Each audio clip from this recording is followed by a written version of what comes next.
Coming up on Wavelength, the LCRA Board of Directors honors the City Council. The master plan is approved for a new building complex, and we'll show you some big ones we helped get away. All of this and more next on Wavelength.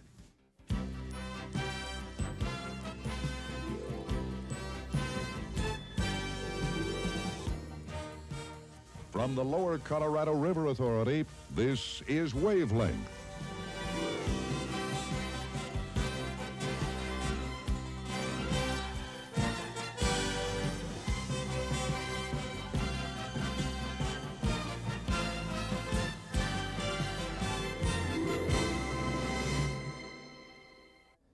Hi everybody and welcome to Wavelength. We are now beginning the process here at LCRA of putting together our budgets for the next fiscal year. This budget is going to require some ingenuity, but it will also offer us an opportunity to take a close look at our operations across the agency.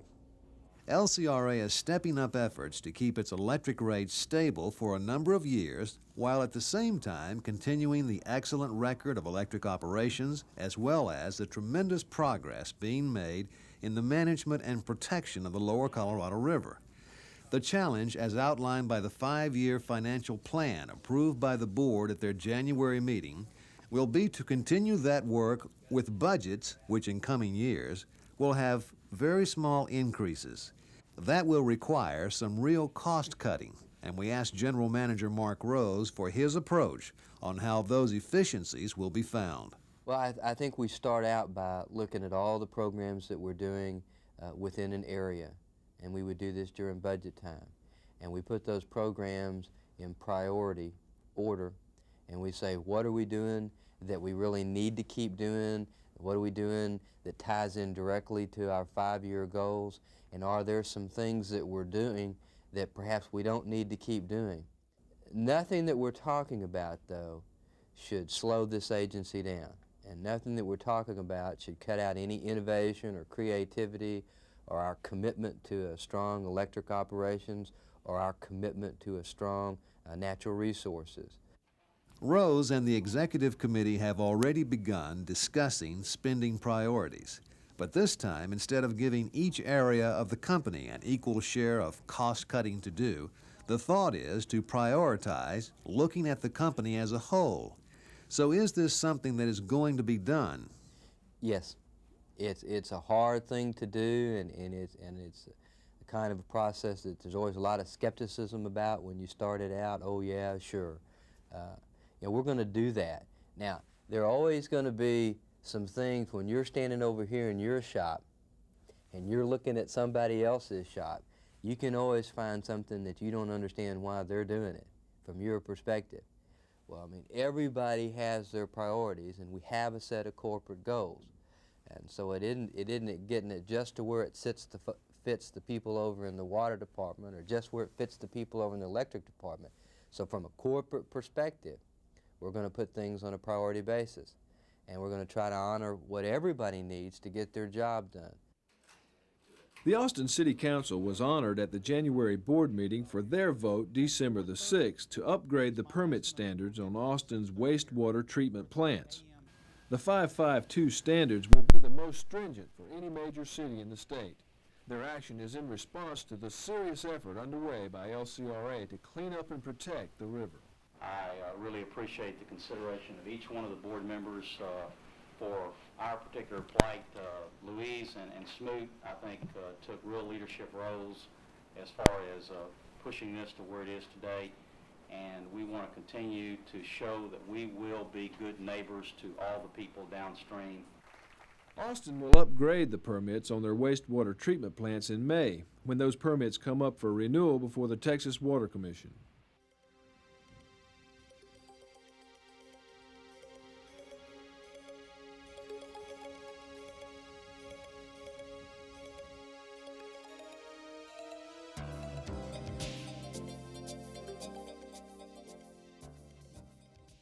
The City of Austin in recent years has had to rely on the LCRA transmission system to help bring in the electricity the city owns from the Fayette Power Project and the South Texas Project, a plan approved by the board at the January meeting to alleviate that dependency was developed by LCRA and the city and will require minimum construction of new lines by Austin. And I'm very, very proud of the folks in the planning department that worked with the city's planning department to come up with the idea and to work all this out and to come up with the contractual terms and conditions. And then really a lot of work in the transmission engineering area in terms of coming up with the specifics on all the transfers and what it would cost and how that would all fit together. So a lot of people have been involved throughout the company in developing this idea and seeing it come through. And it was a good cooperative effort between us and the city. The plan requires final approval from the Public Utility Commission and should be completed by 1995. Also, at the January board meeting, directors approved the master plan for construction of new LCRA headquarters offices in Austin. The plan calls for 2 new office buildings to be built on land adjacent to the Shapiro building and for the renovation of Shapiro, the administration building, and the auxiliary and environmental buildings. A 318-car parking garage will also be built. All of the construction and landscaping will feature non-point source pollution controls, which will meet LCRA's own standards. This new complex will allow LCRA to consolidate all of the administrative offices into one campus area. There's obviously the fact that we won't have the lost time of people traveling, but I think also probably there's just going to be a lot more to the dynamics of working together, because a person won't put off having a meeting with somebody because they have to drive to Wild Basin or to here. This $27 million project in total cost was figured into LCRA's 5-year financial plan approved by the board in January. The project will not affect LCRA's rates and should be completed by late 1992. Because of Operation Desert Storm in the Persian Gulf and the increased threat of terrorism in this country, security has been increased throughout LCRA. Armed guards now control gate access 24 hours a day at all power plants, dams, and the service center. In most cases, there's a general theme, and that is to enter the plant, you must show an LCRA ID. If you're a vendor, it's a good idea to call ahead. If you're anticipating, as an employee, having a meeting with some people that don't work for the company, certainly it'll be the responsibility of the LCRA employee to let that facility manager or the guard at the facility know ahead of time. And hopefully we can avoid any delays with this type of communication. Randall urges all employees to be alert and report any unusual or suspicious activity immediately. LCRA's accounting department may have figured out a way to pump new ideas into old jobs. Heather Bailey explains that the new program will allow some employees to actually swap positions. You know, one of the benefits and something that we're looking at is it's real hard to evaluate what you're doing when you've been doing it for a long time, and to get someone in with maybe some new ideas or might have a different way to look at it. We're hoping it'll help us do a better job, you know, maybe a little bit more efficient, or see some things that maybe somebody else didn't see. It'll kind of give a little bit of a new flavor to each of the different areas.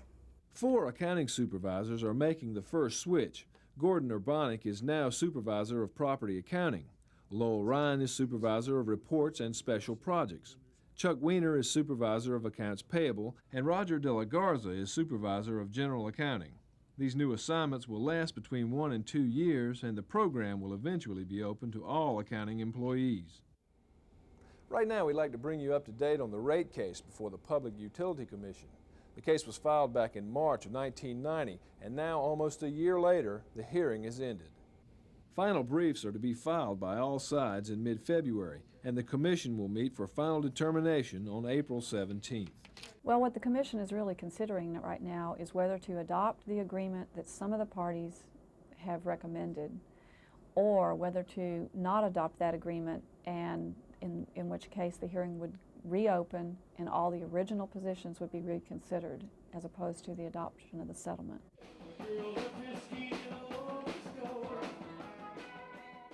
If you enjoyed last year's Tom Miller 50th celebration, you'll love what's being planned this year. It will be called the 1991 LCRA River Expo, and it will offer LCRA a chance to once again open its doors to Central Texas and show everyone what we're all about. The date is Saturday, April 13th. There will be more exhibits this year, bucket truck and riverboat rides, and of course, top-notch entertainment. So make plans to bring the whole family. This is Lake Austin, 12 feet below normal level. LCRA lowered the lake at the request of the City of Austin for a 5-week period. This will allow cold weather to help kill aquatic vegetation and give lake residents an opportunity to make repairs on boat docks and retaining walls. Of course, each time the lake is lowered, numerous treasure hunters show up here at City Park, armed with metal detectors and shovels. Their goal, to retrieve rings and coins lost in summers past. And upstream at Mansfield Dam, preparations were being made to clean out the stilling basin. This huge concrete structure is designed to reduce the velocity of water being released from the floodgates, thereby decreasing erosion problems below the dam. When the lake was drawn down in mid-January, a large number of fish were trapped in the shallow water left in the stilling basin. Scores of large catfish, many weighing over 10 pounds, were transferred up to the main riverbed to make way for the heavy equipment which will be working in the basin. By removing these rocks and debris, the efficiency of the stilling basin can be increased dramatically. It's all being done internally with people from construction support. Dick Wisenhunt and Jim Clayton have supplied a couple of people to help us out here. We've been running through the nights. We've got our diesel pumps running overnight, and they're going to help us through the weekend if we have to work. So all the people are LCRA. We're going to do it all internally. Potts estimates that nearly 4,000 pounds of fish was moved to safer waters during the operation. This stilling basin cleanup was the first done at Mansfield since the dam was completed 50 years ago in 1941. Lake Austin will be refilled to its normal level starting February 25th.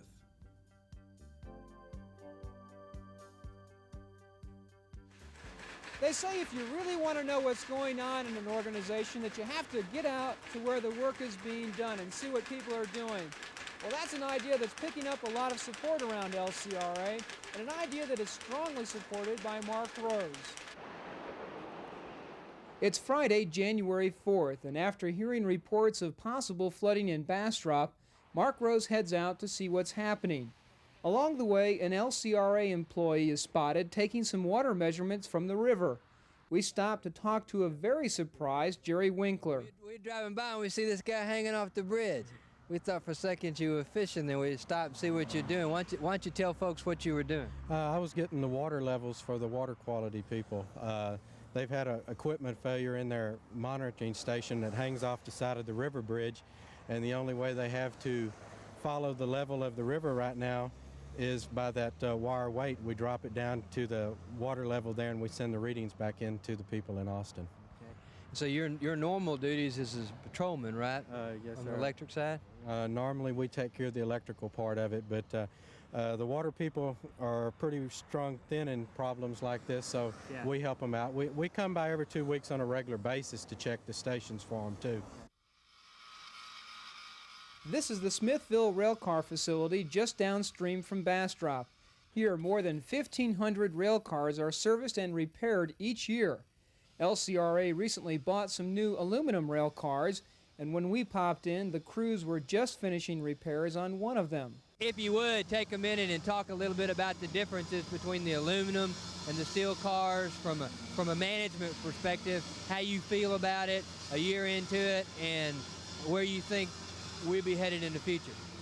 Well, right now, with only a year into it, with rail cars, it takes 4 or 5 years to really be able to tell whether we made the right decision. I'm still 100% sold that aluminum cars is the only way to go, and that any new cars that we would get in the future will be aluminum cars.